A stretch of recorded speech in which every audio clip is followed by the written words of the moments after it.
नमस्ते दोस्तों, आप सभी का फिर से एक बार स्वागत है कॉस्मिक हिलर्स के यूट्यूब चैनल पे। आज हम बात करेंगे टॉन्सिल्स के बारे में। आपने कई बार सोचा होगा, देखा होगा लोगों को कहते हुए कि उन्हें टॉन्सिल्स की तकलीफ हो गई है। तो ये टॉन्सिल्स की तकलीफ होना यानी एक्चुअली टॉन्सिल्स की तकलीफ होना नहीं होता है, ये टॉन्सिलाइटिस की तकलीफ होना होता है। टॉन्सिल्स तो हमारे गले के पीछे मौजूद एक हमारे शरीर का हिस्सा होता है। तो आइए जानते हैं इसके बारे में विस्तार से।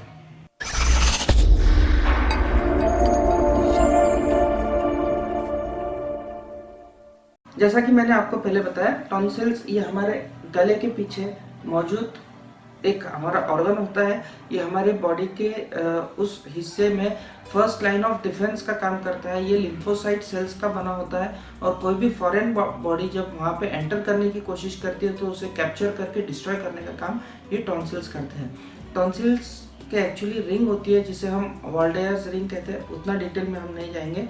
जो नॉर्मली हम टॉन्सिल्स कहते हैं वो यहाँ जीभ के पीछे सिचुएटेड होती है।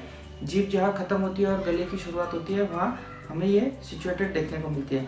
जब किसी को टॉन्सिलाइटिस की तकलीफ हो जाती है तब उसे हम मुंह खोलने को कहते हैं, बाहर जीभ निकाल के, और आ करने को कहते हैं। तब हमें जिन्हें तकलीफ होती है उनके अंदर ये एनलार्ज्ड फॉर्म में देखने को मिल सकते हैं।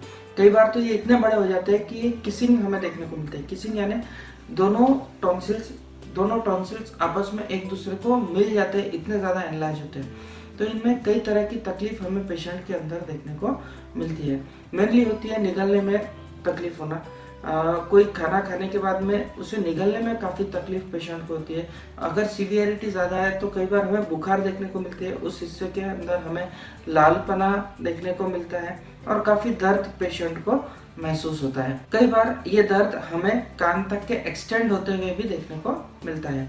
सो टॉन्सिल्स गले से दर्द शुरू होता है और कान तक के एक्सटेंड होता है, ये हमें टॉन्सिल्स के अंदर कई बार देखने को मिलता है। पेशेंट को हमेशा गले में खराश की सेंसेशन होती है, गले में कुछ चुभन जैसी फीलिंग पेशेंट को रहती है और कुछ केसेस के अंदर हमें पेशेंट की आवाज़ भी बदली हुई नज़र आ सकती है। तो क्या कारण होते हैं जिनकी वजह से हमें ये टॉन्सिल्स देखने को मिलता है? टॉन्सिल्स होने के कई कारण हमें देखने को मिल सकते हैं। सबसे मेन है बाहर का खाना खाना, ठीक है, रेफ्रिजरेटेड या पैक्ड फूड खाना, ये इसके मेन कारण है। अटपटा चटपटा कुछ खा लिया है, खट्टा ज़्यादा खाने में आ गया है, रेफ्रिजरेटेड फूड, पैक्ड फूड अगर ज़्यादा खाने में आ गया है तो हमें टॉन्सिल्स की तकलीफ देखने को मिलती है।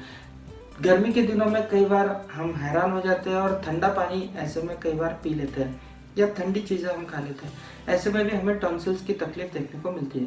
अमूमन ये तकलीफ किसी भी उम्र के अंदर हमें देखने को मिलती है, लेकिन खासकर ये हमें 15 साल से छोटे बच्चों के अंदर ज़्यादातर देखने को मिलती है। इसके हमें दो प्रकार देखने को मिलते हैं। ये तो या तो वायरस की वजह से हो सकता है या फिर बैक्टीरिया की वजह से हमें इसकी तकलीफ देखने को मिल सकती है।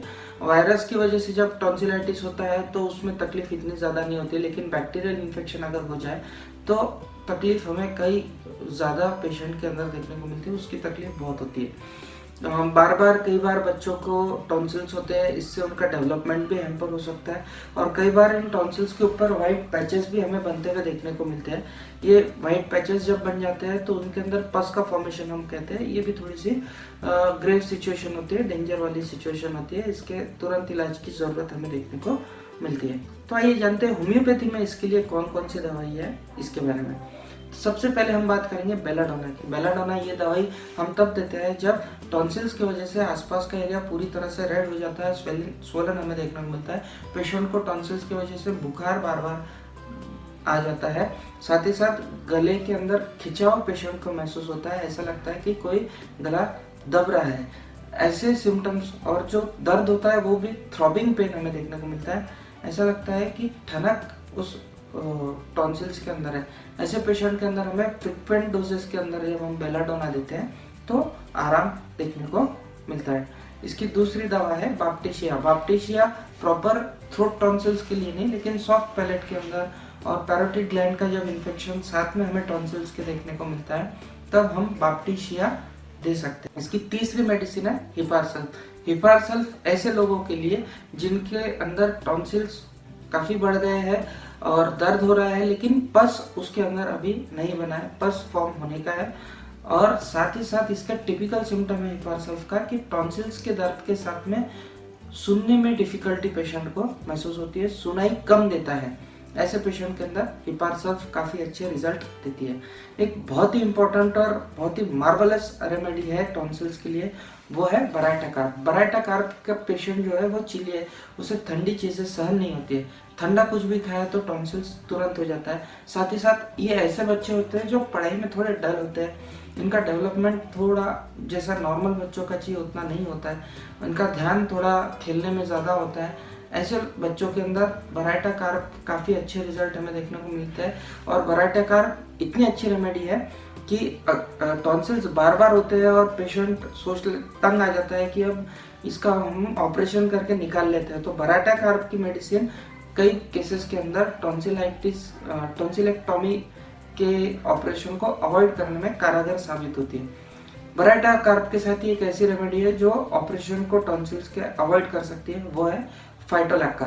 फाइटोलैक्का के अंदर भी हमें गले के अंदर लालपना देखने को मिलेगा, थ्रोट के अंदर स्वेलिंग देखने को मिलेगा, ऊवला भी काफी स्वोलन हो जाता है। ऊवला यानी जो छोटी जीभ होती है जो ऊपर से हमें देखने को मिलती है, वो भी काफी स्वोलन हमें फाइटोलैक्का के अंदर देखने को मिलती है। जो गले का दर्द होता है वो कान तक के शूट होता है, गले का दर्द कान तक के जाता है, साथ ही साथ पूरा रॉनेस हमें पेशेंट के गले के अंदर देखने को मिलता है और ऑफेंसिवनेस हमें देखने को मिलता है, बदबू हमें पेशेंट के मुंह से फाइटोलैक्का के देखने को मिलती है। फाइटोलैक्का के पेशेंट के अंदर एक और टिपिकल सिम्टम मैं बताना चाहूंगा कि जो टॉन्सिल्स का दर्द होता है वो जॉइंट पेन्स के साथ में अकम्पनीड हमें देखने को मिलता है। टॉन्सिल्स का दर्द और साथ में हाथ पैर का दर्द जब पेशेंट बताता है तब हम फाइटोलैक्का के बारे में सोच सकते हैं। अगर वैक्सीन देने के बाद में किसी बच्चे को टॉन्सिल्स की तकलीफ होती है, वैक्सीनेशन होने के बाद में अगर टॉन्सिल्स की तकलीफ होती है किसी बच्चे को, तो उसके लिए काफ़ी इंपॉर्टेंट रेमेडी है थूजा। थूजा से ऐसे बच्चों को हमें आराम देखने को मिलता है। तो कई बार हम कंफ्यूजन में होते हैं कि टॉन्सिल्स का रिमूवल कराएं या नहीं कराएं, तो मेरी सलाह तो ये होंगी कि टॉन्सिल्स को हम पूरी तरह से होम्योपैथी की मदद से प्रिजर्व कर सकते हैं।